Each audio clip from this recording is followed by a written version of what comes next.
दोस्तों कहा जाता है कि हमें कभी भी हार नहीं माननी चाहिए, नेवर क्विट। बोलते हैं कि winners never quit and quitters never win. पर कभी कभी ऐसी सिचुएशन आ जाती है जहाँ पे हार मान लेना समझदारी होती है, जहाँ पे आप हार मान के अपने पैसे, धन, समय को बहुत अच्छे तरीके से बचा सकते हैं। तो इस एपिसोड में हम बात करने वाले हैं कि किस कंडीशन में हार मान में समझदारी। ऐसे हम 3 बातों की बात करेंगे जिनको आप तुरंत आज अप्लाई करके ये पता लगा सकते हैं कि जो आप काम कर रहे हैं, जिसमें आपको सक्सेस नहीं मिल रही, क्या उसमें लगे रहना चाहिए या उसमें हार मान लेनी चाहिए। क्योंकि हार मानने में भी भलाई एक बुरे रिलेशनशिप में जहाँ पे आपका डेली टॉर्चर होता है उसको छोड़ देना अच्छा है। किसी आप ऐसे बिजनेस में फंस गए जहाँ पे डेली लॉस होता है उसको छोड़ देना अच्छा है।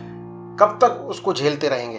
दोस्तों आपको पता है कि जो पेड़ होता है, पेड़ भी पत्तियों को झड़ा देता है। जिन पत्तियों को वो छोटे छोटे करके बड़ा करता है, इतना पानी देता है, लेकिन जब धूप कम होती है, जब उसको लगता है कि इन पत्तियां उसके ऊपर बर्डन बन रही हैं, उसके ऊपर उसके पास इतनी ताकत नहीं है, इतनी उसके अंदर एनर्जी नहीं है कि उन पत्तों को जो है वो पत्तियों को भी झड़ा देता है। तो आज करने वाले इसी 3 चीजों के बारे में जिसको सुन के आपको समझ में आएगा कि कब चीजों को छोड़ देना अच्छा होता है। लेकिन इसके पहले मैं ऐसी चीज पे बात करूंगा कि किन कंडीशन में आपको क्विट नहीं करना है, किन कंडीशन में आपको हार नहीं माननी है, किन कंडीशन में आपको लगे रहना है, मेहनत करते जाना जब तक सक्सेस नहीं मिले। दोस्तों क्या होता है, जब हम किसी काम को करने जाते हैं तो उसमें बहुत ही इनिशियल अट्रैक्शन होता है, इनिशियल मोटिवेशन। हमारा दिमाग इसी तरीके से बना है कि जब किसी भी काम को आप किसी भी नए रिलेशनशिप में जाएंगे तो बहुत अच्छा लगेगा, लंबे लंबे टाइम तक बातें करेंगे। किसी भी एग्जाम के बारे में सोचेंगे, आपने सोचा है कि आपको ये एग्जाम की प्रिपरेशन करनी है, जब आप जाएंगे तो कोचिंग में जाएंगे, नए नए लोगों से मिलोगे, नई नई किताबें आएंगी, नया नया पढ़ने को मिलेगा, एकदम एक्साइटमेंट, एकदम इधर ऊपर लेवल पे होगा। आपको मतलब ऐसा लगेगा कि दुनिया में आपसे ज़्यादा सुखी इंसान तो कोई है ही नहीं। लेकिन धीमे धीमे जब वो लक्ष्य आपसे आपका समय का सेक्रीफाइस मांगता है, जब वो लक्ष्य, क्योंकि दुनिया में जितनी भी चीजें होती हैं, जो कठिन चीजें होती हैं, वो आपसे समय मांगती हैं और आपको उस काम को करने के लिए कंसिस्टेंसी दिखानी पड़ती है। रिजल्ट स्लो होते हैं, उसके सेटबैक भी मिलता है और चीजें धीमे धीमे बोरिंग होने लगती है। और यहीं पे वो मूवमेंट होता है जहां पे 90% जनता छोड़ के भाग जाती है। जिम जाने वाले एक हफ्ते के अंदर जिम छोड़ के भाग जाते हैं। मार्केट से किताब खरीदने वाले उसका पहला चैप्टर के शुरू के 4 पन्ने छोड़ के किताब वो जिंदगी भर सेल्फ में सड़ती रहती है। नई कोचिंग ज्वाइन करने वाले कोचिंग की फीस देते हैं, 4 ऑनलाइन क्लासेस अटेंड करते हैं, उसके बाद कोचिंग छोड़ना बंद, क्योंकि उस लक्ष्य ने जब कंसिस्टेंसी आपसे मांगनी शुरू की, उस लक्ष्य ने जब आपसे आपकी मेहनत मांगनी शुरू की, समय मांगनी शुरू की, तो लोग बोर्डम की वजह से भाग जाते हैं। तो इस पीरियड को, इस फेज को बोलते हैं डिप। जब इस डिप में जो आदमी सर्वाइव कर लेता है, जो आदमी आगे बढ़ जाता है, इस डिप को पार कर लेता है, तो वो हर जगह। इसीलिए कहा जाता है कि आपको कंसिस्टेंट रहना है, आपको लगे रहना है। जब अगर आप डिप के फेज से गुजर रहे हैं, अगर आप ऐसे फेज से गुजर रहे हैं, तो मैं आपको सलाह नहीं दूंगा कि आप हार मारो, क्योंकि यहाँ पे इंप्रूवमेंट के चांसेस, भले इंप्रूवमेंट धीमा है, आज हम धीमे धीमे सीख रहे हैं, लेकिन धीमे धीमे एक ना एक दिन इंप्रूवमेंट होगा। तो ऐसे केस में आपको हार नहीं माननी है। अब मैं बात करता हूं कि आपको हार किस जगह माननी है, किन केसेस में आपको हार मान लेने में समझदारी है। दोस्तों हम लोगों के पास एक लिमिटेड टाइम होता है, लिमिटेड पैसा होता है, लिमिटेड रिसोर्सेज होता है। जब किसी हम एक ऐसी चीज को फॉलो कर रहे हैं जिसके आगे डेड एंड है, जिसके आगे कोई फ्यूचर नहीं, जिसके आगे कोई लॉन्ग टर्म पर्सपेक्टिव नहीं है, उसमें अगर हम अपना टाइम, पैसा, रिसोर्स लगाएंगे तो ऑब्वियस सी बात है वो वेस्ट हो जाएगा। अगर आपने पिछला एपिसोड नहीं देखा है तो एक बार पिछला एपिसोड देखिए, उसमें मैंने आपको कई एग्जांपल्स लेके 2 IPS ऑफिसर्स की स्टोरी, स्टारबक्स की केस स्टडी के बारे में बताया कि क्यों हार मानने में आप अपना समय, पैसा और अपनी मेहनत बचा के दूसरा काम कर सकते हैं और उसमें सक्सेसफुल हो सकते हैं। तो बात करते हैं कि किस केसेस में आपको हार मान लेनी चाहिए। सबसे इंपॉर्टेंट बात यह है कि short term pain versus long term issue. जब हम किसी काम करते हैं तो एक शॉर्ट टर्म पेन होता है, उसमें इनकन्वीनियंस होती है, उसमें थोड़ी दिक्कत होती है, और एक उस काम का long term impact, long term issue भी होता है। तो मैं आपको एक एग्जांपल लेके बताता हूँ। जैसे एक न्यूज़पेपर सर्कुलेट करने वाला लड़का है, नया बिजनेस चालू किया है, न्यूज़पेपर सर्कुलेट करने का उसका धंधा है, साइकिल से बैठ के सर्कुलेट करना। ऑब्वियस सी बात है, सुबह 4 बजे उठना है, न्यूज़पेपर सर्कुलेट करना है, लोगों को जाना है, साइकिल चलानी है, न्यूज़पेपर बांटना है, तो उसको दिक्कत होगी। लेकिन आज से कुछ समय पहले, 15-20 साल पहले अगर वो मेरे पास आता तो मैं उसको बोलता कि लगे रहो, तुम्हारे कस्टमर बढ़ेंगे, तुम्हारा न्यूज़पेपर का बिजनेस बढ़ेगा, तुम्हें फायदा होगा। लेकिन आज के ज़माने में वही बंदा आएगा तो मैं उसको शायद सजेस्ट ना करूं कि तुम न्यूज़पेपर सर्कुलेट करो, क्योंकि आज न्यूज़पेपर सर्कुलेट करने का उतना बिजनेस नहीं है। लोगों के हाथ में मोबाइल है, लोग डिजिटल पढ़ना चाहते हैं, लोग वीडियोस से इंटरेक्ट होना चाहते हैं। न्यूज़पेपर पढ़ना एक बोरियत काम बन गया, लोगों को अट्रैक्ट नहीं करता है। तो कैसे एक ही चीज का लॉन्ग टर्म फ्यूचर खत्म हो गया है। तो आप ये देखिए कि जिस प्रेजेंट में आपको डर लग रहा है, जिस पोजीशन में आपको लग रहा है कि मैं हार मानना चाहिए, तो आप ये सोचिए कि आपके शॉर्ट टर्म इमोशन पे बेस पे आप डिसीजन ले रहे हैं या फिर इस चीज के लॉन्ग टर्म पर्सपेक्टिव को देख के डिसीजन ले रहे हैं। अगर आप शॉर्ट टर्म पर्सपेक्टिव ले रहे हैं तो आप हार मत मानिए, उस काम को करते रहिए। लॉन्ग टर्म पर्सपेक्टिव ले रहे हैं तो आपको एक बार सोचना चाहिए। दूसरा एक सबसे इंपॉर्टेंट तरीका होता है self audit, self awareness of our capacities. लोगों को अपनी कैपेसिटीज का अंदाजा नहीं होता।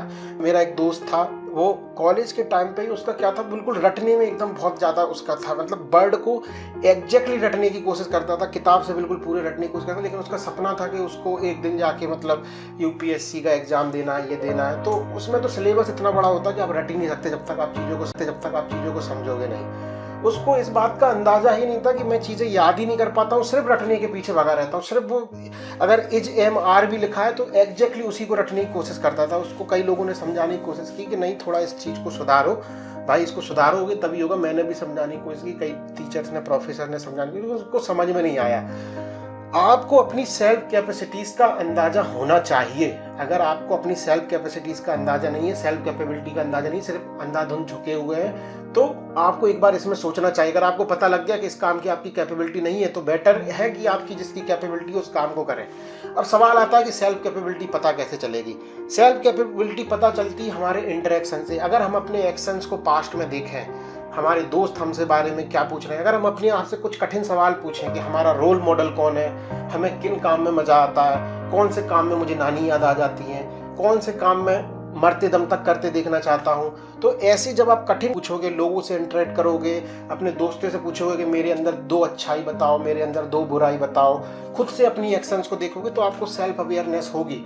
और जब आप किसी भी काम की एक रिक्वायरमेंट होती है, जैसे मान लो आपके अंदर 3 गुण हैं ABC, और उस काम को अगर रिक्वायरमेंट की जरूरत है XYZ, आप ABC में कितना अच्छा बने रहे, अगर काम की रिक्वायरमेंट XYZ है, आप कितनी भी मेहनत कर लें ABC XYZ से मैच नहीं होगा, आपको सक्सेसफुल नहीं मिलेगी।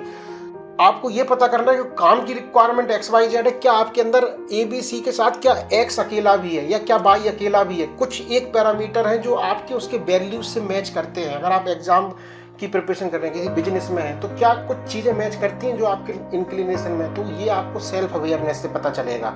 हम लोग काम को स्टार्ट कर देते हैं कई बार, लेकिन बिना सेल्फ अवेयरनेस के, लेकिन over the period of time तो पता चलेगा ना आपको सेल्फ अवेयरनेस के बारे में। तो एक सेल्फ अवेयरनेस के बारे में आप एक चीज है।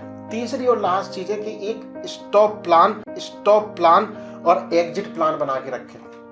दोस्तों, कोई भी जो स्टार्टअप होता है, कोई भी एक बड़ा बिजनेस होता है ना, तो उनका एक एग्जिट प्लान होता है। वो बिजनेस में जाने से पहले एक एग्जिट प्लान बना के रखते हैं कि ये कंडीशन ट्रिगर होंगी, ये कंडीशन जब आएंगी तो मैं बिजनेस से एग्जिस्ट कर दूंगा। जो स्टॉक मार्केट के जो ट्रेडर होते हैं वो अपना स्टॉप लॉस डिफाइन करते हैं। जैसे हमने 230 रुपए में शेयर खरीदा तो वो सोच के रखते हैं कि अगर ये 225 के नीचे गया, नो मैटर व्हाट, कुछ भी हो जाए, मैं अपना शेयर बेच दूंगा। अब फायदा क्या होता है स्टॉप लॉस प्लान बनाने से? होता क्या है कि जब हम किसी भी काम को करते हैं, जैसे मैंने बताया था कि बोरिंग वाला पीरियड आता है, फेलियर वाला पीरियड आता है, तो वो पैनिक नहीं करते। उनको डिसाइड होता है कि इन कंडीशंस के ट्रिगर आने पे हमें हार माननी है। वो पहले से एडवांस में प्लान करके रखते हैं कि इन कंडीशन जब आएंगी तब मानूंगा। तो वो थोड़ी सी भी अगर उनको हार मिलती है, जैसे 233 में शेयर खरीदा, 233 से 230 आया, तो वो पैनिक नहीं होती, अरे 230 आ गया, लॉस हो गया। 229 आएगा तो भी पैनिक नहीं होंगे, 208 तो भी पैनिक नहीं होंगे। लेकिन जैसे वो 225 टच करेगा, वो तुरंत उसको अपना लॉस बुक करेंगे, विदाउट इमोशनल अटैचमेंट हुए दूसरा शेयर खरीदने चले जाएंगे। तो दोस्तों, हम भी अपने लाइफ में जो गोल्स बना रहे हैं, चाहे वो किसी भी कैरियर का गोल हो, बिजनेस का गोल हो, रिलेशनशिप का गोल हो, हम कुछ अपने पैरामीटर सेट कर सकते हैं कि इन पैरामीटर जैसे ही फुलफिल होंगे, जैसे ये कंडीशंस मैच होगी, मुझे ये काम को छोड़ के आगे बढ़ना है।